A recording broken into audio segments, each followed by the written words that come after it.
UP में अब एक ही रंग में होंगे भवन के बाहरी हिस्से के पेंट, विकास प्राधिकरण तय करेगा रंग। योगी आदित्यनाथ सरकार प्रदेश के प्रमुख शहरों के मुख्य मार्गों की आवासीय और व्यावसायिक इमारतों को खूबसूरत बनाने के लिए नई व्यवस्था लागू करने जा रही है। प्रमुख शहरों के मुख्य मार्गों की आवासीय और व्यावसायिक इमारतों के एक ही रंग में रंगा जाएगा। यह रंग विकास प्राधिकरण तय करेगा। मसलन ऐसी व्यवस्था लागू की जाएगी जिससे भवन स्वामियों को अपने भवन के बाहरी हिस्सों को उस रंग में ही रंगना हो जैसा विकास प्राधिकरण द्वारा तय किया जाए। आवास एवं शहरी नियोजन विभाग ने इस संबंध में सभी विकास प्राधिकरणों को आदेश जारी कर दिया है। आधार और पैन कार्ड को लिंक कराने के लिए एसबीआई ने जारी किया अलर्ट। ऐसा न होने पर भरना होगा 10,000 तक जुर्माना। भारतीय स्टेट बैंक ने अपने ऑफिशियल ट्विटर अकाउंट से एक ट्वीट करते हुए अपने करोड़ों ग्राहकों को अलर्ट जारी किया है। अलर्ट के अनुसार ग्राहकों से 30 सितंबर 2021 से पहले अपने पैन और आधार को लिंक करने के लिए कहा गया है। ऐसा नहीं करने पर ग्राहक बैंकिंग सुविधा का लाभ नहीं उठा पाएंगे और उन्हें लेट फीस भी भरनी पड़ सकती है। यूपी बोर्ड की 10वीं और 12वीं कक्षा के रिजल्ट कब तक होंगे जारी, ये है latest update. Uttar Pradesh board 10वीं का परिणाम 2021 इस सप्ताह और यूपी बोर्ड 12वीं का रिजल्ट 2021 जुलाई के अंत तक घोषित किए जाने की संभावना है। बीजेपी कार्य समिति में सुझाव, कार्यकर्ताओं से बोले योगी, सरकारी योजनाओं का लाभ कार्यकर्ता नहीं लाभार्थी गिनाएं। उत्तर प्रदेश के मुख्यमंत्री योगी आदित्यनाथ ने भाजपा कार्य समिति की बैठक के समापन सत्र में कहा कि भाजपा सरकार में यूपी प्रत्येक योजना में नंबर 1 बना रहा। इन उपलब्धियों को लेकर एक सकारात्मक माहौल बनाने का प्रयास करना चाहिए। साथ ही मुख्यमंत्री ने कहा कि पूरा देश उत्तर प्रदेश कानून व्यवस्था का लोहा मान रहा है। भाजपा कार्य समिति की बैठक में योगी ने 2022 चुनाव को लेकर कार्यकर्ताओं में जोश भरते नजर आए। मिशन 2022 के लिए बीजेपी ने ढूंढ लिया है जीत का फॉर्मूला। यूपी चुनाव में यह होगी पार्टी की रणनीति। यूपी के पंचायत चुनाव में जीत का झलक दिखा चुकी भारतीय जनता पार्टी मिशन 2022 को लेकर कोई कसर नहीं छोड़ना चाहती है। कभी केवल सवर्णों की पार्टी माने जाने वाली भाजपा जीत की निरंतरता को बनाए रखने के लिए 2014 के लोकसभा चुनाव के बाद ही अपनी रणनीति में लगातार बदलाव करती दिखी है। हाल ही के समय में बीजेपी ने खुद को पिछड़ों की पार्टी के रूप में पेश करने का हर संकेत दिया है और उत्तर प्रदेश में अगले साल होने वाले विधानसभा चुनाव के मद्देनजर यह कहानी और भी अधिक महत्वपूर्ण हो जाती है।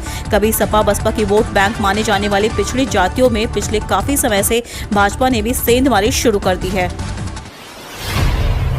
सीएम योगी बोले यूपी हर योजना में नंबर 1 बना रहा, सपा को लिया निशाने पर।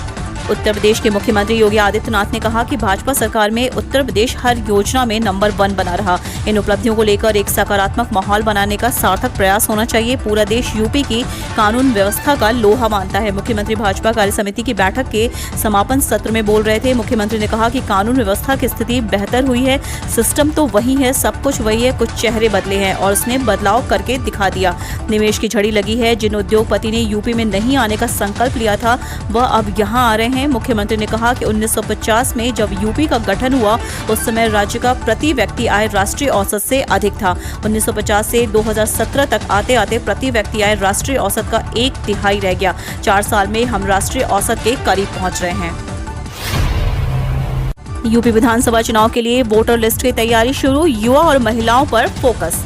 आगामी विधानसभा चुनाव के लिए तैयार की जाने वाली वोटर लिस्ट में युवा, महिला और दिव्यांग मतदाताओं के पंजीकरण पर खास ध्यान दिया जाएगा। इस बारे में मतदाता जागरूकता और चुनाव में उनकी सहभागिता के लिए केंद्रीय निर्वाचन आयोग की योजना स्वीप पर मुख्य निर्वाचन अधिकारी अजय कुमार शुक्ल की अध्यक्षता में एक बैठक हुई। मुख्य निर्वाचन अधिकारी ने कहा कि विभिन्न विभागों द्वारा आपस में समन्वय स्थापित कर मतदाता जागरूकता, पंजीकरण एवं सहभागिता के लिए कार्य किया जाए। उन्होंने कहा कि आयोग की अपेक्षा है कि कोई मतदाता न छूटे के क्रम में समस्त अहर् मतदाताओं का पंजीकरण सुनिश्चित किए जाने की आवश्यकता है। वर्तमान में मतदाता सूचियों के निरंतर पुनरीक्षण की कार्यवाही गतिमान है, जिसमें युवा मतदाता 18 से 19, 19 से 30 आयु वर्ग के मतदाता, महिला मतदाता तथा दिव्यांग मतदाताओं के पंजीकरण पर विशेष ध्यान दिए जाने की आवश्यकता है। इसके अलावा मतदाता सूची से मृतक, डुप्लीकेट, अन्य राज्यों में चले गए वोटरों के नाम हटाने की कार्यवाही की जानी अपेक्षित है।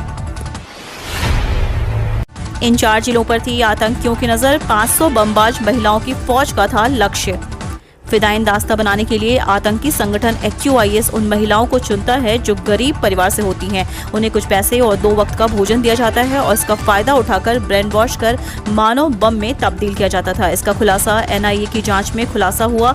यह भी पता चला है कि AQIS ने जहां-जहां शाहीन फोर्स का गठन किया है वहां इसमें 500 महिलाओं को जोड़ा गया। यहां पर भी लगभग 500 महिलाओं को जोड़ने का प्रयास शुरू हो चुका था। जारी हुआ GD कांस्टेबल भर्ती का नोटिफिकेशन।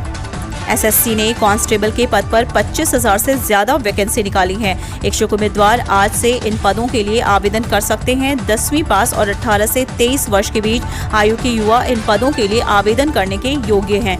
ये भर्तियां सीमा सुरक्षा बल, केंद्रीय औद्योगिक सुरक्षा बल, भारत तिब्बत सीमा पुलिस, सशस्त्र सीमा बल और सेक्रेटेरिएट सिक्योरिटी फोर्स और असम राइफल्स में राइफलमैन के लिए निकली हैं। इच्छुक और योग्य उम्मीदवार https://ssc.nic.in पर जाकर ऑनलाइन आवेदन कर सकते हैं। आवेदन की अंतिम तिथि 31 अगस्त 2021 है। ऑनलाइन फीस जमा कराने की अंतिम तिथि 2 सितंबर और चालान से फीस जमा कराने की अंतिम तिथि 7 सितंबर है। यूपी के इन जिलों में आज और कल बारिश की संभावना, गर्मी से मिलेगी राहत। अब शनिवार और रविवार को फिर हल्की से मध्यम बारिश की संभावना जताई गई है। अगले 24 घंटों में क्षेत्र में मानसून की सक्रियता बढ़ सकती है। बारिश न होने से लगातार तापमान चढ़ रहा है, जिससे लोग उमस भरी गर्मी से परेशान हैं। कानपुर में शुक्रवार को अधिकतम तापमान गुरुवार को 36.8 के मुकाबले 38.4 डिग्री सेल्सियस पर पहुंच गया। रात का तापमान 28.8 डिग्री सेल्सियस रहा। इसमें किसी तरह का बदलाव नहीं हुआ। हवा की तेज गति औसतन 10 किलोमीटर प्रति घंटे रही, लेकिन इसके बावजूद कोई राहत नहीं मिली। धूप इतनी तेज थी कि सड़क पर चलना लोगों के लिए मुश्किल हो रहा था।